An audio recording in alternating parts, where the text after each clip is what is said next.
درود، امیدوارم که حالتون خوب باشه. طی 2 سال گذشته در مورد جنگ روسیه و اوکراین مطالبی رو خدمت شما ارائه دادیم و بر این موضوع پافشاری داشتیم که جنگ روسیه و اوکراین یک باطلاق و منجلابی بود برای پوتین و این یک خیانت ملی بودش که پوتین در حق مردم روسیه انجام داد و در تله‌ای که بر غرب برای روسیه گذاشت، حالا به صورت عامدانه یا احمقانه، پوتین وارد این منجلاب شد و باعث شدش که روسیه در درون مرزهای خودش محدود بشه و این خیانت رو پوتین در حق مردم روسیه و به حال جغرافیای روسیه انجام داد. امروز می‌خواستم در این مورد یک نکات کوتاهی رو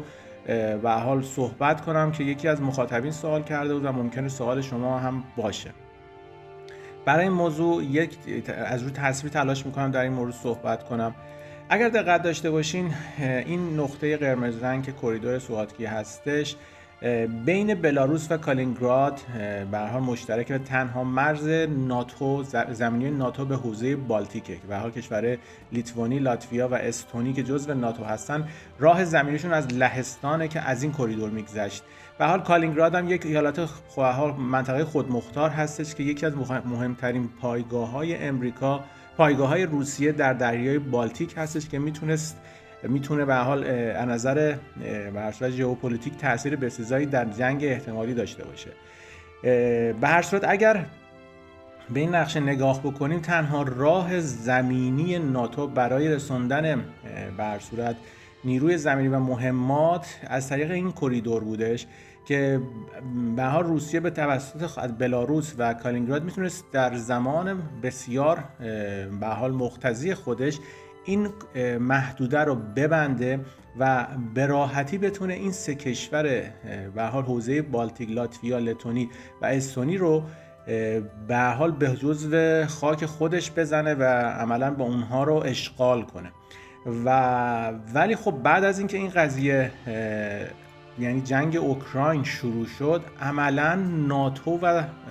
به هر صورت به مرزهای روسیه رسید و مرز جدیدی رو باز کرد. یعنی اون مرز قدیمی که داشتیم عملاً اینجا می‌بینید با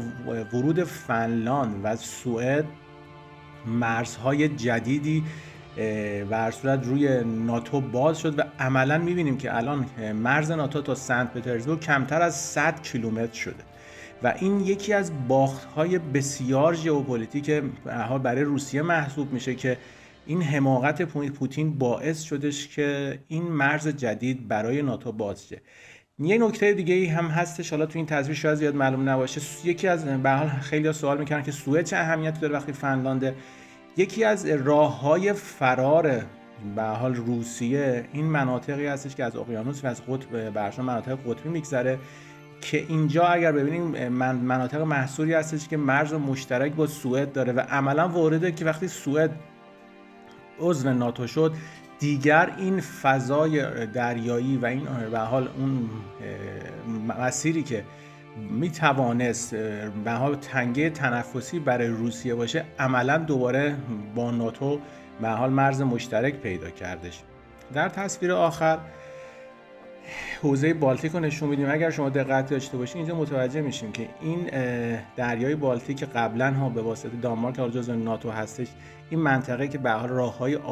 به دریاها و اقیانوس‌های آزاد راه پیدا میکنه توسط ناتو انحصار پیدا کرده و مسدود میشد از به حال صورت جنگ احتمالی و الان میبینیم که با این پیوستن فنلاند هم این تنگه فنلاند که میتوانست از نظر استراتژیک خیلی برای روس‌ها حائز اهمیت باشه عملاً در اختیار ناتو قرار گرفت. و هر صورت اگر برگردیم به جنگ قبل از جنگ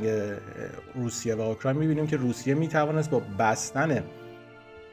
این مرزی که اینجا داریم نشون بین بلاروس و کالینینگراد مشترک هست میتوانست به راحتی این سه کشور رو اشغال کنه و تسلیم کنه، ولی عملاً الان با این حماقتی که در اوکراین انجام داد باعث شدش که مرزهای زمینی دیگه از سوئد و فنلاند به سمت روسیه باز شه و عملاً ناتو به مرزهای روسیه رسید. این یک نکته بسیار کوتاهی بودش که خیلی ها سوال کرده بودن، حالا در حوزه‌های اقتصادی، اجتماعی و به هر حال سیاسی هم در این جنگ پوتین بازنده بود، ولی خب به هر صورت پوتین هم برخلاف باور به هر حال عوام یکی از مهره‌های مجمع جهانی اقتصاد هستش و به هر صورت مجبور در راستای اهداف نظام سلطه جهانی و نظم نوین قدم برداره و می‌بینیم که مثلا تمام الگوریتم‌های نظام سلطه جهانی از رمز ارزها، هوش مصنوعی و واکسیناسیون همش در روسیه انجام میشه.